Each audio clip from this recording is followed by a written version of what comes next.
Marc Urselli.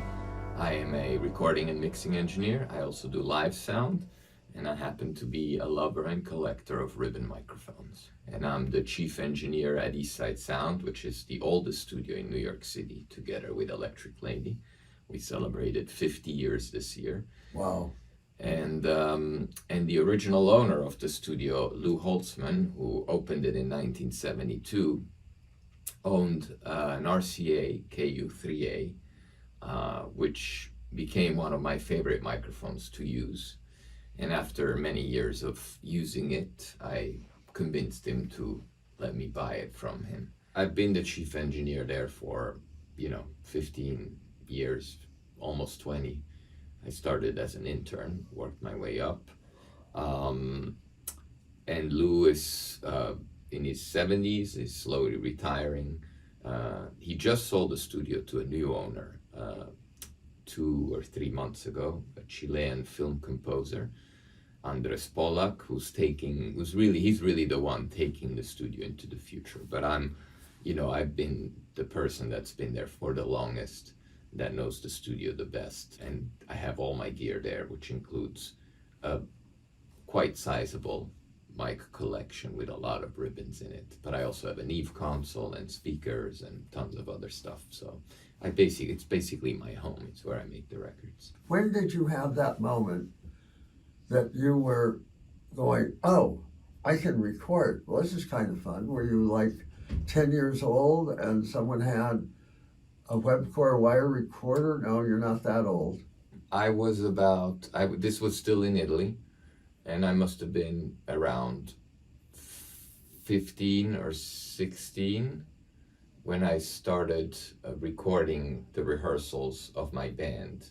And the way I was doing it at the time is I had bought a small 12-channel analog mixer, of course analog, and I had a tape deck, and I would just take the output of the mixer and go into the tape deck.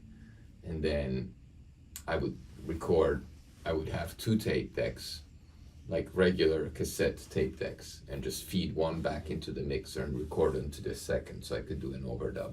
Now, were you born in Italy? I was born in Switzerland. When I was 8, we moved to Italy, and then I started learning piano and, formed my first band, did that first recording. Then when I was Where in Italy?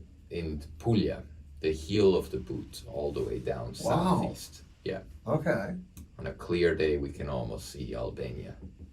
It's beautiful down there, but it's boring, not much happening culturally. So, when I was 17, I went to a proper recording studio where I then did my first internship down in Puglia. That's where I first time saw a real mixing console and a 2-inch reel-to-reel and all of that. And that prompted me to get more seriously into it. So I bought a Fostex X26, which was I remember them. I sold them. Yeah, 4-channel cassette recorder. Did some overdubs with that. And then when I was 17, I opened my first recording studio in my parents' basement.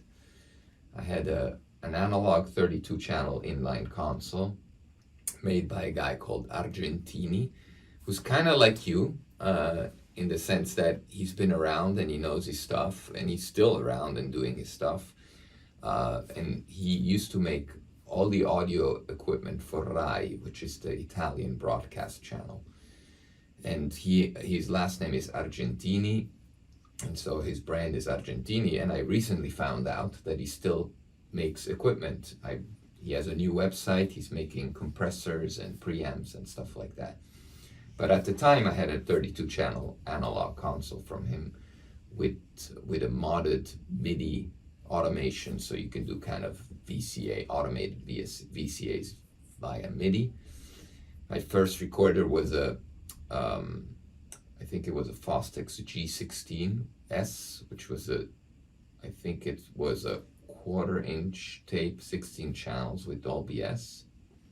I think the 16 was the 1/2-inch. Maybe it was 1/2-inch, yeah.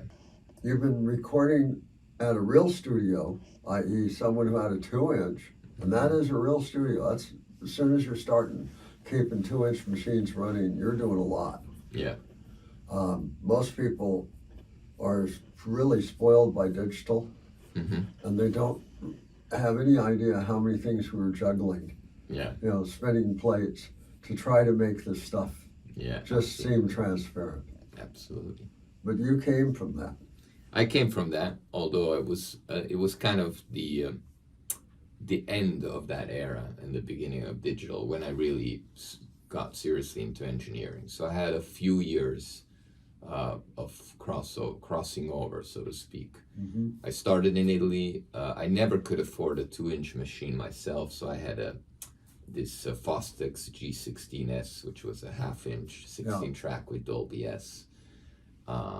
That's what I was recording on in Italy. Then when I moved to New York at age 20, I got an internship at Eastside Sound, and they were running two 24 to 2-inch machines With synchronization. with synchronization. So just they like were, film sound. yeah, they were already, way Up ahead. there. I mean, that's a proper, Eastside Sound is one of the greatest recording studios in New York. Great history, lots of jazz records were made there. Lou Holtzman really knows his stuff. And we had a Neve console, serial number 13 in one studio. And we had a Harrison console, which is a digitally controlled but fully analog console with total recall in the other studio. So it's a pretty big facility. And I started there as an intern and I worked my way up. Today I'm the chief engineer. We've since moved to a different location, downsized a bit, so we don't have two large studios anymore. We have a large one and a small one. And in the large one, after having had the Harrison for many years, we just recently put a Neve Genesis, which in a way is like the Harrison because it's a fully analog console, but it does have a digital recallability and digital control Pro Tools layer. So it's really a best of both worlds kind of situation. You record in analog, you have your analog preamps, you have your analog summing mixer, but you can control and talk to Pro Tools and do a recall of a mix. I've done all the things you could do as a young kid in Italy. First I got into the punk hardcore scene. I started going to concerts, started organizing my own concerts, started my own fanzine, then my own record label. Then when I was 16, I produced, for the first time I produced a band, meaning I wasn't involved in the writing or the playing, but I took them, helped them arrange, took them to a studio. And that was kind of my early foray into all of So this. how did you make the jump from this, at the boot of Italy, to New York City, which is kind of the center of the universe? I agree. It was not an easy jump, but I was determined. I didn't go to New York City with the intention of moving to New York. I went to New York City with the intention of doing an internship at a great recording studio and becoming a better engineer, taking that knowledge, going back to Europe, and maybe my intention was to open a studio in Switzerland because I always had that in the back of my mind of leaving Italy and going back to Switzerland. But New York blew my mind because, like you said, it's the center of the universe. It's an amazing city. Just the energy and the musicianship and everything that I've experienced there is unparalleled to any other place I've been. And so I just It's like a magnet. Yeah. Once you're there, it's really hard to leave. And magnets. So Yeah, when you're really close, it's not going to let go. Exactly, and it has not let go since. It's now been 23 years. I'm very happy making great records. There's a beautiful community of musicians in New York, and I'm very much about community and about, giving back to that community. And they had an Ampex 350-1.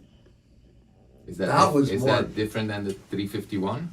No, it's the octal socket, the earlier version. Okay. And so, That's the one designed by Les Paul? well, I wouldn't say any of those were designed by Les Paul. Okay. Les. He liked to claim that. When I went to his house, he had a stack of 8 of them, and he liked to claim he designed those. But yeah, well, Les was a great storyteller. Yes. I had the honor and pleasure to spend 5 months working with him on his. Wow. I mean, not every day, Okay. but during the course of we did a project that took 5 months, and it was called American Made World Played, and it was a 90th birthday celebration album. So I was the engineer. I recorded half of it and I mixed the entire record at Eastside. And so Les would come. So initially he was coming to us to do guitar overdubs. Then we started going to his house with a M-Box at the time to record guitar overdubs at his house. And then, we did all the mix, and he would come sometimes for the mixing sessions. So, during those 5 months, I heard a lot of Les stories from the man himself. It was so much fun. I was given the privilege of, he said, well, sometimes I sell out, but you can always stand at the doorway down to the green room, and we could just hang out in the green room between sets. Yeah. I've done that so many times, went to Iridium, hung out between sets, heard him just tell people stories. Even if you're not talking directly and you're in the same room with Les, you would be absorbing knowledge. Yeah. It's a great place to be a fly on the wall. Just You've been to his house? No, I never made it out there. Oh, that's too bad. You would have loved it. I mean, the house was a museum. Everywhere you looked, there was stuff. Too much. He was kind of a hoarder, but like incredible stuff. Like you'd look, and there was, like I said, a stack of 8 351s, and in another room there was a full API console, the one that was on display at AES a few years ago. I forget who bought it now. Well, I was at the auction, and I spent too much money. I bet. I have a pair of 4412 JBLs up in the front room that had belonged to him. I have in the microphone display up front the worst shape of the 5 44s he owned, which he had told me, this is my favorite mic. There's nothing that doesn't do I want to well, see that when you get a chance. and it always sounds good. I'm glad you told me that Les thought that was the best microphone ever, because I just literally last week finally have gotten my hands on a 44, and that's why I was emailing with your employees, because I need a small part from you guys, which I'll pick up at the end of this interview. Well, at some point we'll get you to listen to the 44C. That'd be amazing. Because that was everything we knew from 20 years of servicing the mics. So you're in New York City, Yes. and you're a 20-year-old. Yes. Tell me about that. My beginnings in New York were very, very hard. I didn't have a job. I was working as an intern at Eastside, which is an unpaid position in every recording studio you work in as an intern. So I've done that. I was living very, very cheaply in a very unsanitary share with 2 other musicians, a place that would flood every time it rained, so I was sleeping on a air mattress that would float to when the bedroom would fill up with a little bit of water. Yeah. So it was rough beginnings, but I knew I had to stick it out, and I stuck through it all, and for a few years until I started to get assisting jobs, and then eventually moved to engineering and chief engineer. And this is no different than how they treat architectural interns or a bunch of other people. This is All just interns, how it happens. all interns have to go through this. The difference is how much money you have to support yourself while you're interning. I don't come from a wealthy family, so I couldn't ask money at home. So I just went to New York with savings. The only side job I had is do occasional web design, because this was, the late 90s, early 2000s. So, everyone wanted to have an internet website at the time. And I had taught myself how to do web design and HTML and all of that, and Flash at the time. So every once in a while I'd get a job doing that. And that's how I supported myself while I was making no money, working 18 hours a day in a recording studio. But paid off. Moving to New York was single-handedly the best decision I've made. So you got through that period. Yeah. And then at some point, people started paying you money to do what? Well, I was working at the studio as an intern, so I just started getting assisting sessions where I was paid as an assistant. And then my first break, so to speak, as an engineer was one day when Lou, the owner of the studio, was sick, and Luther Vandross was coming in to do a vocal session, and he asked me to cover it. And it was a fantastic experience, not just because Luther was famous. I didn't even know who Luther was because he's not really famous in Italy. He was huge in the US, but I wasn't familiar with the name. I was told he was famous. But what I really learned on that day is the value of musicianship, and it really blew me away because I was told he was coming with 4 background singers. These are all wonderful background singers that are the top of the, Lisa Fisher, Paulette McWilliams, names like that, Nikki Richards. These are all singers that sing for the Rolling Stones, for Luther, for Quincy Jones, for all sorts of people. And I set up 5 microphones, 4 for them and 1 for Luther. And Luther came in having not heard the song, took a pad and a pen, asked me for headphones, and I put the song on a DAT so he could listen to it from a DAT a few times while we were doing other things. And he basically wrote down an arrangement for himself and these 4 singers. Then he proceeded to tell me to remove 4 of the microphones, which confused me because I was very green, and I was like, how do you record 5 singers on 1 mic? Then you have no control, It's like, how am I gonna control the blend between the lead singer and the background vocals? I was kind of shocked by the request, but of course I didn't argue. I removed the 4 mics. Long before 5 Blind Boys from Alabama and such, Yeah, where you go, oh. Right.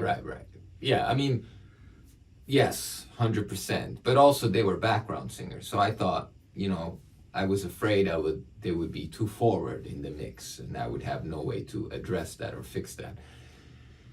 So anyway, he took these 4 ladies and put them next to each other. And then with his hands and his shoulders, he was kind of pushing and pulling them forward or backwards to create the harmony that he wanted on a piece of music that he just learned half hour prior, for which he wrote a full arrangement.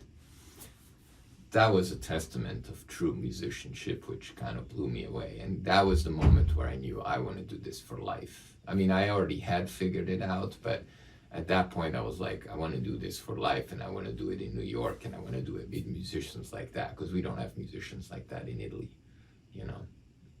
Well, you have musicians like that, but none that you would ever run into.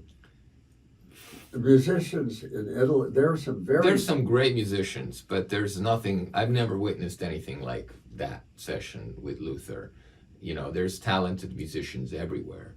I'm not dissing Italy, but the musicianship in New York is on a different level. Yeah. They, like Nashville, you see how quickly they can work and take a rough sketch into something you go, wow. Yeah, absolutely. They're masters at that in Nashville. And that's why, those are the towns. Yeah. It's New York, LA, and Nashville. That's where it's at. Yeah, because you have a population that you can just call sometimes at midnight as you ran into and 20 feet from stardom. Yeah. And there you go. Working with the Stones, pregnant, but, Yeah. Memorable music. Yeah, absolutely. So that was the pivot point where you just went, oh, this couldn't happen anyplace else. Right. Got it. And I stuck with it. And, I worked my way up through the studio ranks. I became the chief engineer eventually. And now I make tons of beautiful records that I'm very grateful for. I'm constantly surrounded by great musicians, and it's a privilege.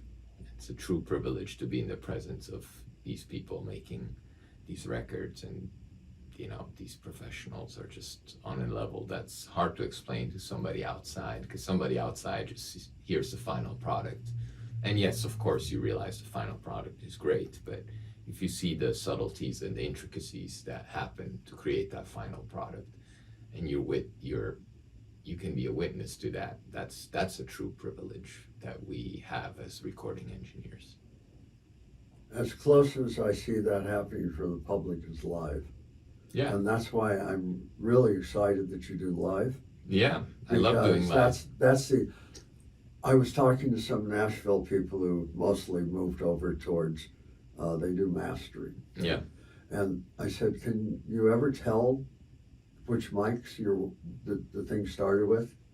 He said, by the time we get it, it's just a bunch of samples essentially. Mm-hmm. That they couldn't make sound better, so they gave it to us to see if we could do something with it. Yeah.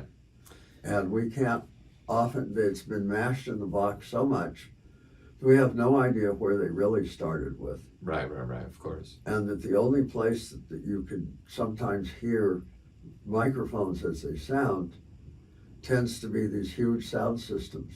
Yeah. And the broadcast. Yeah.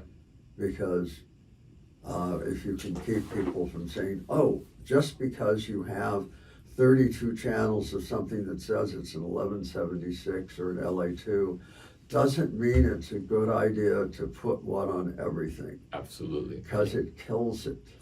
People are just way too comfortable in the amount of technology that's available today.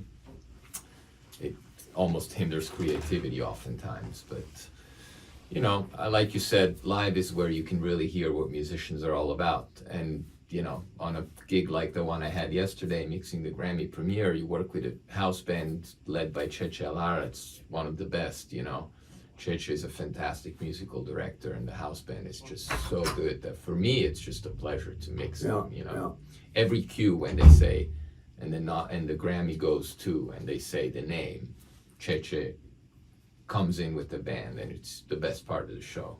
You know, it's like those 10 seconds of walking music played by a 20-piece band are just incredible. Yeah. Yeah. I've had enough experience that I just sometimes go, wow. Yeah. Because there's nothing more a pleasure than a group that's a tight ensemble, which is what Hyder started with. Yeah. He said, you put them in a room. Yeah. And you find out how much you learn about the rooms and microphones. Yeah. Because at the end of the day, he said, you don't touch EQ at all. It's too easy to turn a knob and put yourself into a situation you can't get out of again. That what you do is you go move microphones. Yeah. And if you have to, you change the microphone. Yeah. And exactly. I was talking with one of the people in the studio. That's what Al Schmidt always said. You know, no EQ, go move the mic. Yeah. And I totally agree with that. But I talk to people at big studios, and they say, well, like over at A&M, they say people just bring their in the box, and we have these umbilical cables to connect that to the monitors, to the rooms, everything here. And no one walks out and moves microphones. Yeah. They look for something they can do in the box. Yeah. And I've heard that at in-house studios as well. Yeah. That no one moves microphones anymore. Yeah. They just, well, this is the setup. And it's as if they can't quite imagine that they're part of a larger thing, and they could just go and participate and interact at that level. Yeah. That we're on this side of glass and it's all just here in the box. Yeah. So we come from a tradition that we summed once, fix it in the mic. Fix it in the mic, exactly.